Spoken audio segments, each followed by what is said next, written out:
Canada.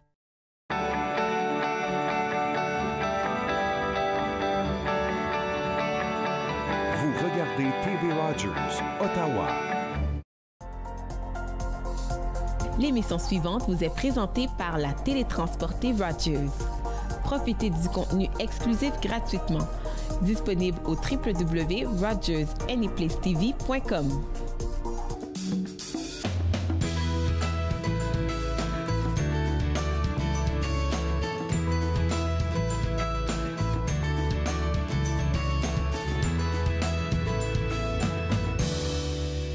Bonjour et bienvenue à Entre nous, exclusivement sur les ondes de TV Rogers.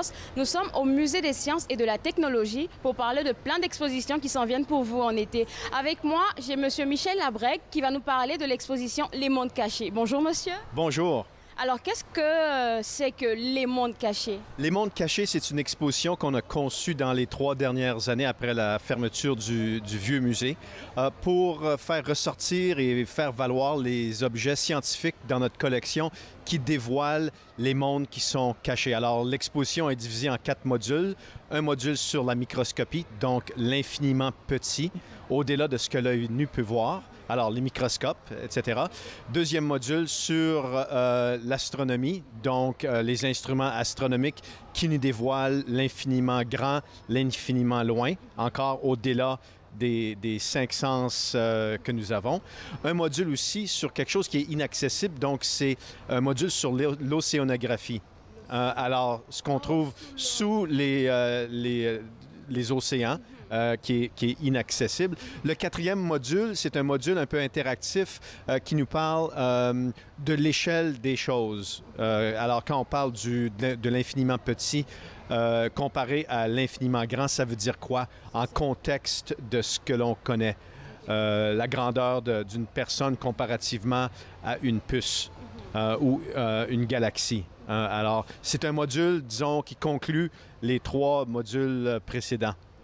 Donc, les mondes cachés, c'est un ensemble de beaucoup de facteurs, je dirais, parce que vous avez signalé 4 segments, l'océanisme que j'ai pu, l'océan en tout cas. L'océanographie. Ça parle de l'eau en tout cas, ça, et puis après de l'infiniment loin, l'infiniment près. Donc, dans chaque segment, il y a quelque chose de particulier. En particulier, donc si on commence avec le premier module sur la microscopie, on va y trouver évidemment des microscopes. On a un mur de microscopes, on a environ 25 microscopes en exposition. On a un module exactement sur les lamelles de microscope qui vont dévoiler le monde naturel.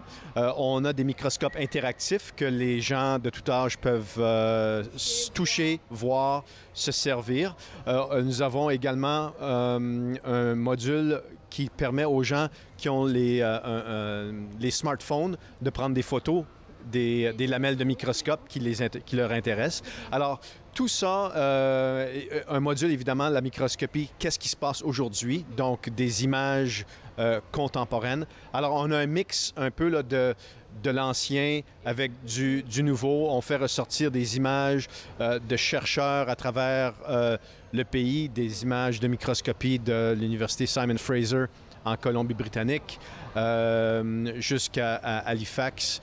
Alors, un peu de tout en microscopie. Astronomie, un peu la même idée de dévoiler le monde qui est beaucoup trop loin. On a une magnifique maquette du radiotélescope du parc Algonquin.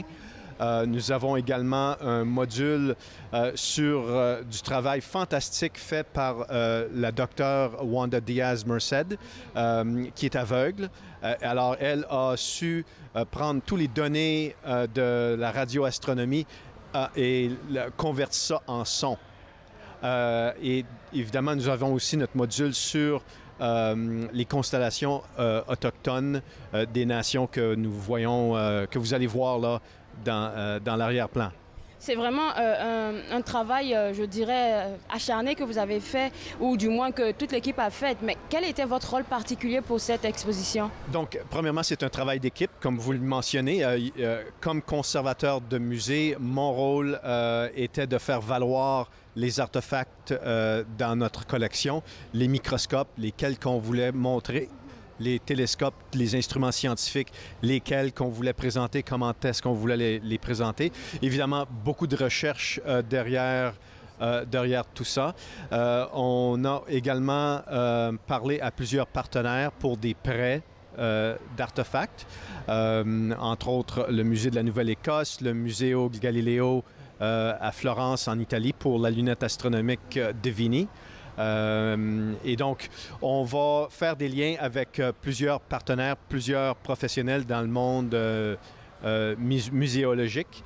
Mais c'est un travail acharné de passion, travail d'équipe, de faire vraiment valoir nos valeurs comme musée de sciences et de la technologie et puis faire présenter quelque chose, des modules qui vont intéresser.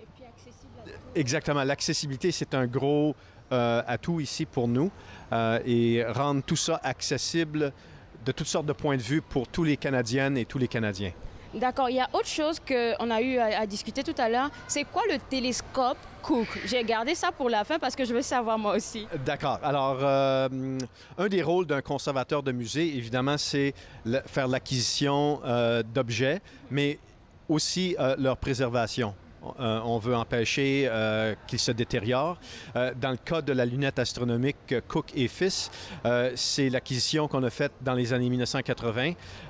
L'instrument a passé des dizaines d'années en boîte et dans les 8 dernières années, on a commencé petit à petit à faire un projet de restauration qui a culminé au mois de juillet dernier quand on l'a complété. Et puis d'ailleurs, à l'automne, on s'est fait donner par l'Association des musées canadiens un prix. On s'est fait décerner un prix pour la restauration de cette lunette astronomique-là qui date des années 1880. Alors ça, c'est un autre rôle de musée, que ce soit l'exposition Monde caché ou autre. On a un laboratoire de conservation également qui va s'occuper de la préservation à long terme des artefacts dans nos collections. Et puis parfois, on va s'entreprendre d'entrer dans un projet de restauration plus poussé. Alors, c'était le cas c'était le cas avec la lunette astronomique Cook. Vraiment, c'est beaucoup d'informations et c'est vraiment... Félicitations à vous pour le prix. Et puis, moi, la dernière question pour clôturer notre entrevue, c'était savoir, le Monde caché, on peut le voir de quand à quand? C'est une exposition permanente. Alors, c'est une exposition que n'importe qui, l'accessibilité est là pour tout le monde, pour tous. Et puis, comme j'ai dit, c'est une exposition permanente. Dans l'exposition, il y a quelques objets qui sont en prêt. Par exemple, il ne faudrait pas manquer la lunette astronomique Devini, qui est un prêt du Museo Galileo au mois d'avril prochain. Alors, les gens ont quand même une bonne année pour la voir, mais après ça, elle va se faire retourner à son institution d'origine. Merci beaucoup. Merci pour toutes ces informations et félicitations encore à vous pour votre travail. Vous suivez Entre nous sur les ondes de TV Rogers. Nous allons prendre une petite pause, mais juste après, nous revenons pour parler d'une autre exposition très intéressante.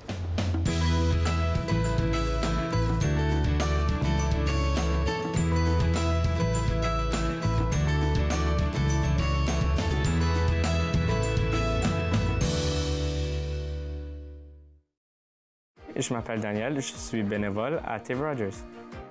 L'atmosphère à TV Rogers, c'est vraiment relax. Je m'ai fait accepter très vite, puis je m'ai fait de nouvelles amies. Qu'est-ce que j'ai aimé à TV Rogers, c'est filmer des jeux de hockey, puis m'apprendre des nouvelles façons de travailler. Assez ton mieux, venir aider ou n'importe quoi, de continuer, d'arrêter, de pas d'arrêter. On est tous ici pour vous aider.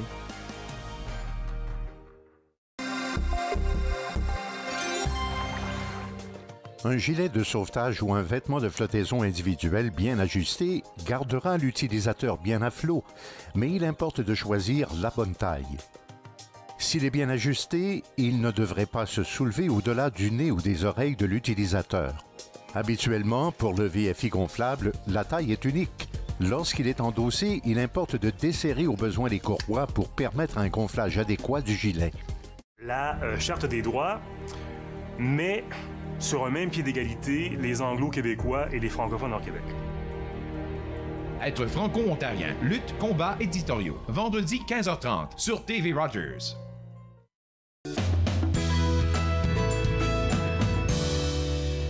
De retour sur les ondes de TV Rogers, nous sommes toujours au Musée des sciences et de la technologie.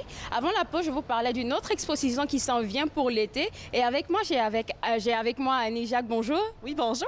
Alors, c'est quoi le nom de l'exposition dont on parle maintenant? Oui, alors notre grande nouvelle exposition pour l'été s'appelle l'Art de la brique, Art of the Brick. C'est une exposition qui nous parvient de New York, en fait.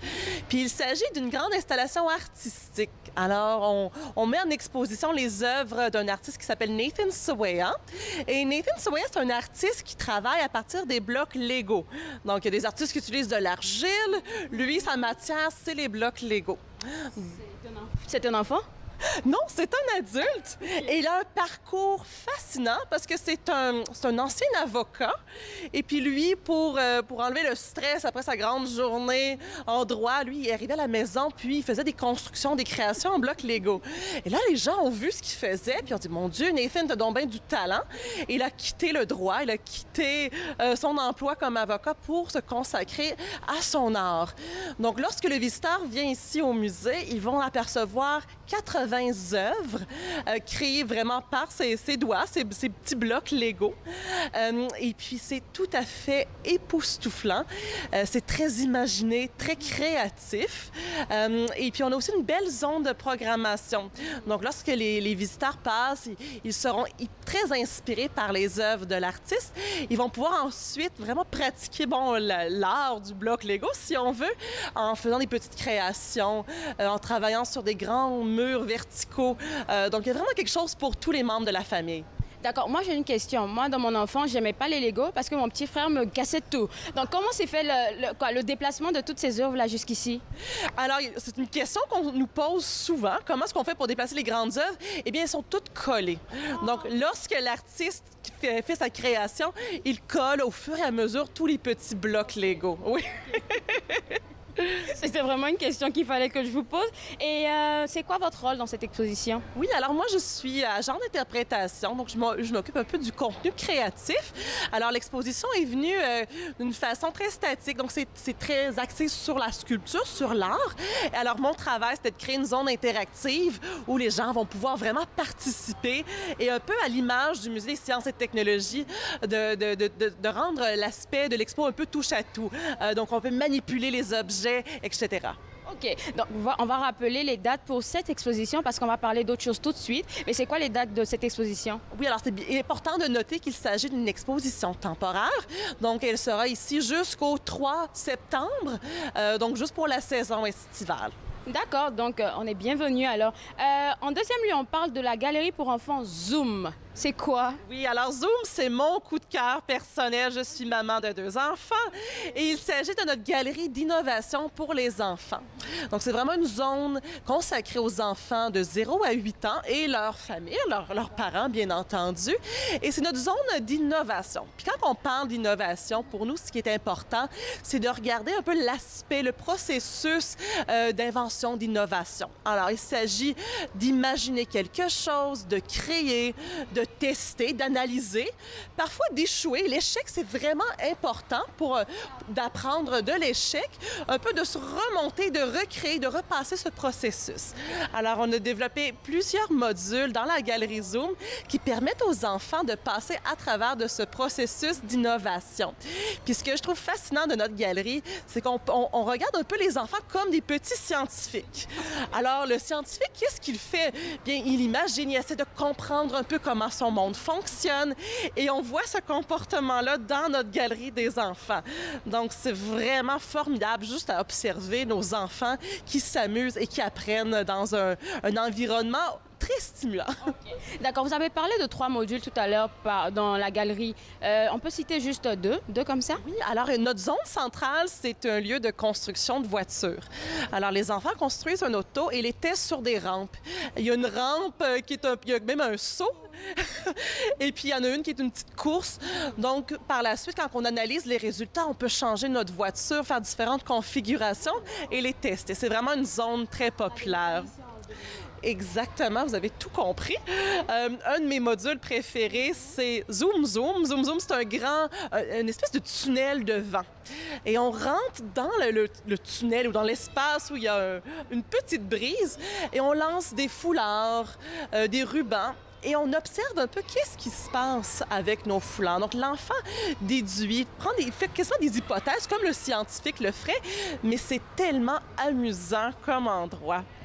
Puis peut-être un troisième module rapidement, on a un parcours sensoriel. Donc on a un mur d'escalade où on a caché des odeurs, des petits parfums.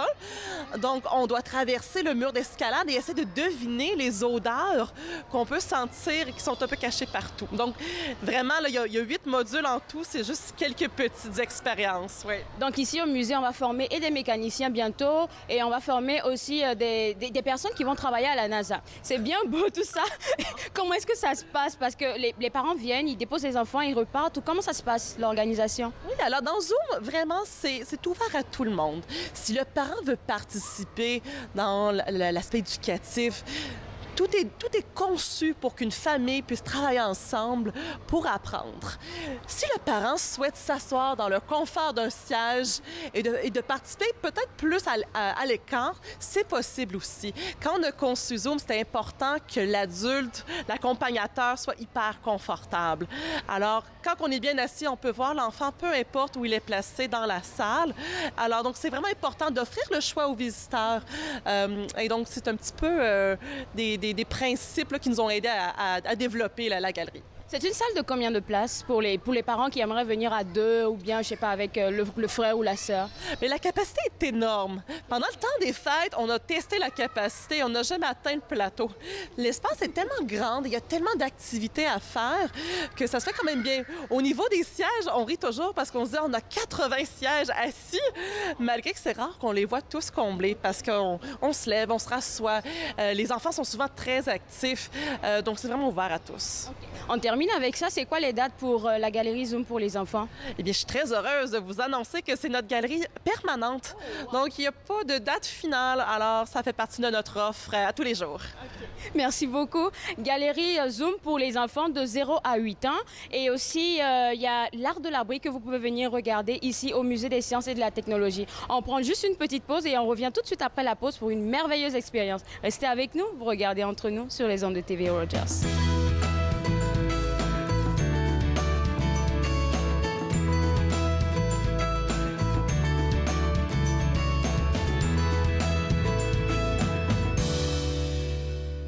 Monsieur de Champlain, lorsque j'aurai traversé cette contrée et rejoint la Chine, je leur rendrai hommage, vêtu de ceci. Monsieur Nicolet, votre mission sera pour l'honneur de la France et de la Sainte-Foi.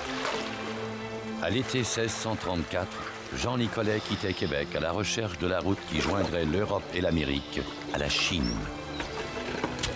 Mais où est-ce? C'est là-bas, l'endroit que tu cherches. Durant des mois, Nicolet affronta l'inconnu, cherchant la mer d'Occident. Georgia! Mississippi! Qu'est-ce qu'il a dit? Il dit Mississippi, les grandes eaux. Mississippi, la mer, la Chine. Nicolet se trompait. Ce n'était pas le Pacifique, mais le lac Michigan. D'autres poursuivraient son rêve. Joliette, La Salle, la Vérandrie, ouvrant l'Amérique du Nord depuis les Rocheuses jusqu'au golfe du Mexique. Cet été, Encore jeune vous revient avec une formule fort intéressante puisque vous avez peut-être manqué de nos reportages. Eh bien, revoyez-en un certain nombre au cours de cet été. Encore jeune, dimanche 19h sur TV Rogers. À l'émission cette semaine, nous rencontrons Tamara qui nous parle de ses trucs pour bien manger à petit budget et Caroline nous propose ses recettes. Ma vie, mon assiette. Vendredi 20h sur TV Rogers.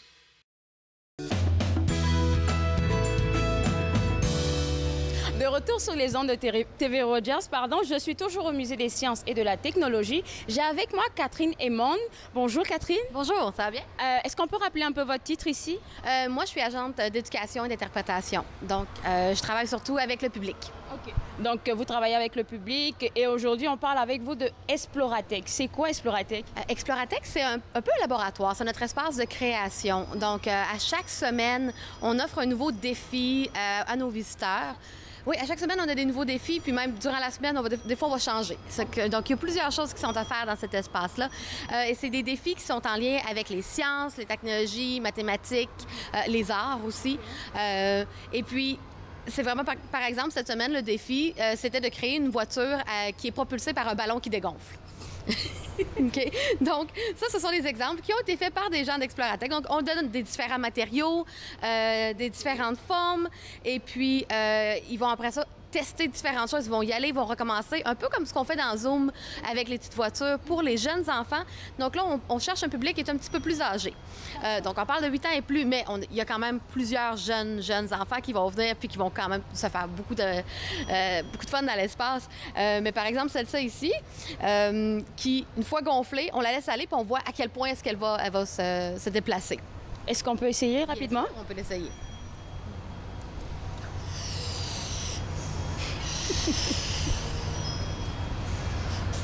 OK. Tu la mets ici. Et voilà.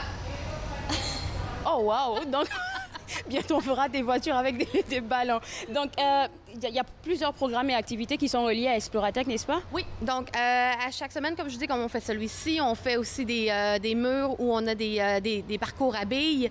On va avoir des activités qui sont plus techniques, des activités qui sont reliées des fois à l'électricité. Par exemple, on fait des circuits électriques avec la pâte à modeler.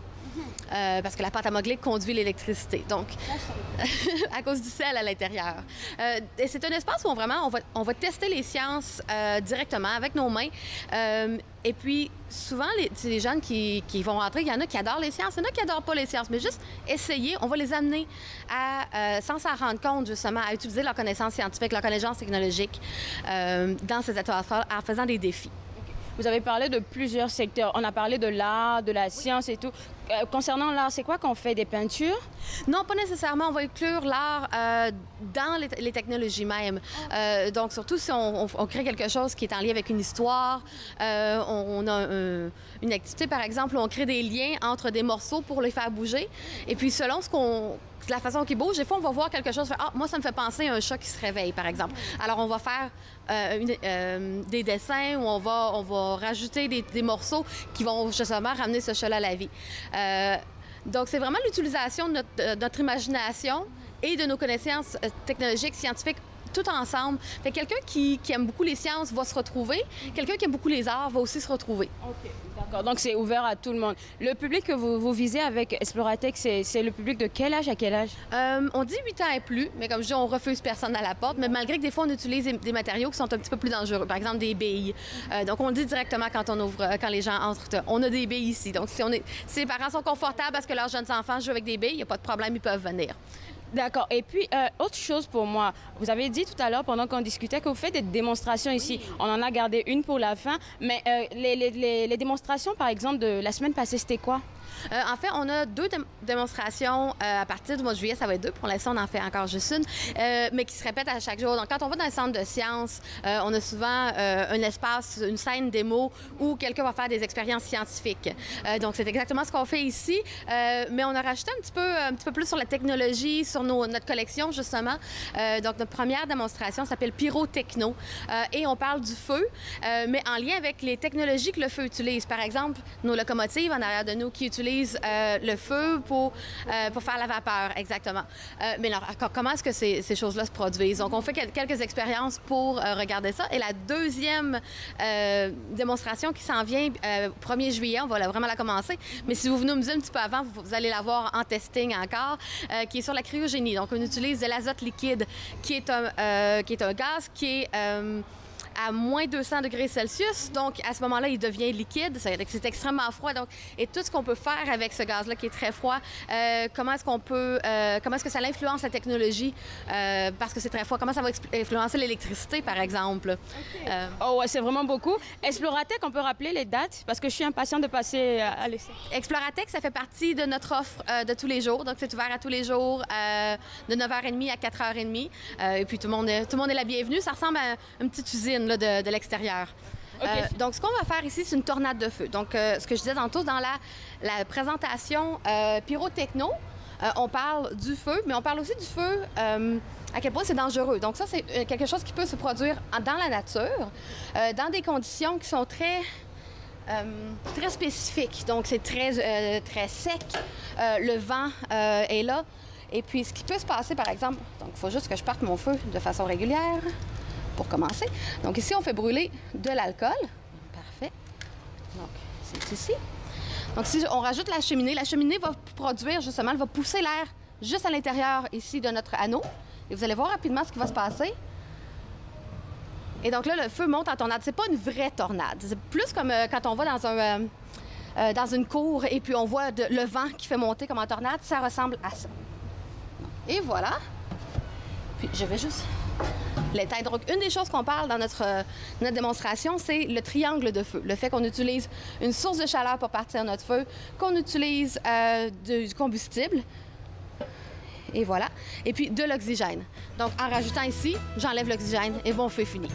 On va prendre une toute petite pause et on revient tout de suite après la pause. Regardez entre nous sur les ondes de TV Rogers.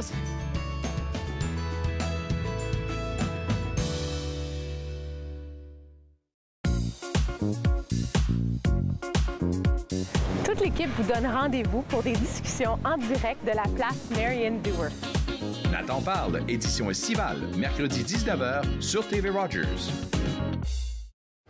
Bonjour, mon nom est Claude Andrea Bonny, je suis bénévole chez TV Rogers. Tout le monde est en convivialité ici, donc ça fait qu'on ne se sent pas un peu à l'écart. Même si tu es nouveau, tout le monde essaie de te mettre dedans. La volonté de vouloir apprendre de nouvelles choses, de toucher un peu à tout. J'aurais jamais pensé pouvoir faire du graphique, mais aujourd'hui, je sais le faire. Je ne savais pas comment ça fonctionnait, mais aujourd'hui, je sais comment ça fonctionne. Si vous venez, même à l'accueil, avec déjà un sourire, vous vous sentez déjà chez vous. Family, it's just extremely important. People move around, connected for success. It's just made it so much easier. For the longest time, I was on cloud nine. It connects you to family. It connects you to the outside world, and it makes you feel connected to the community. It was a whole new experience. You realize then how much you missed out. In fact, connect is my favorite word now. I love that word. It keeps me out of trouble.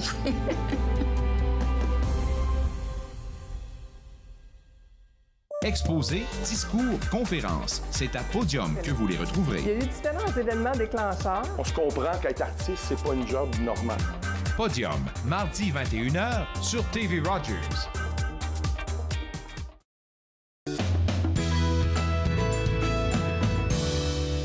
De retour sur les ondes de TV Rogers, nous sommes toujours au Musée des sciences et de la technologie. J'ai eu tout à l'heure le privilège de voir une tornade de feu. Je suis toujours avec vous, Catherine. Et à quel moment est-ce qu'on peut voir ça? Donc ça fait partie du spectacle de pyrotechno qui se produit à 3 reprises à tous les jours sur la scène démo qui se situe au centre du musée. Okay. Oui. Donc si quelqu'un veut voir ça comme moi, comment est-ce qu'il fait?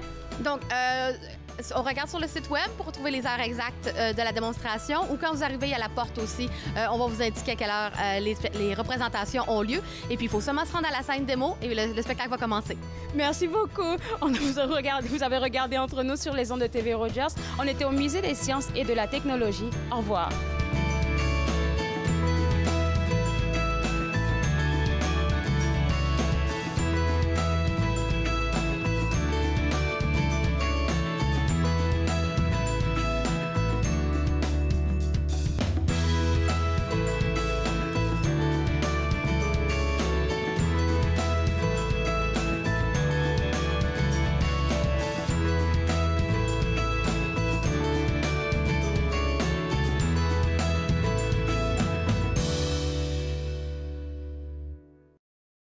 Faites-nous part de vos commentaires en composant le 613-521-2323 par courriel sur Facebook et Twitter.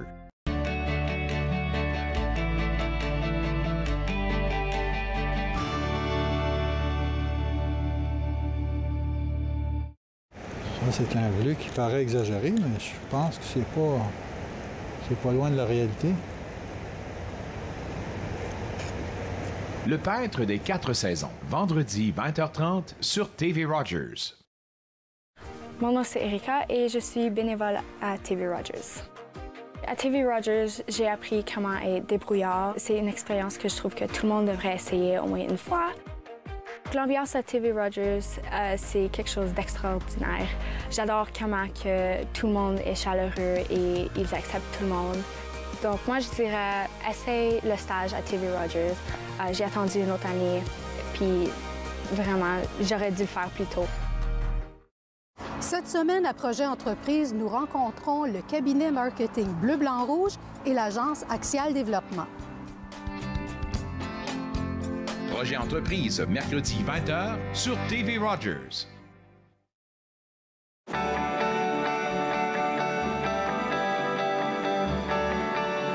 Vous regardez TV Rogers, Ottawa.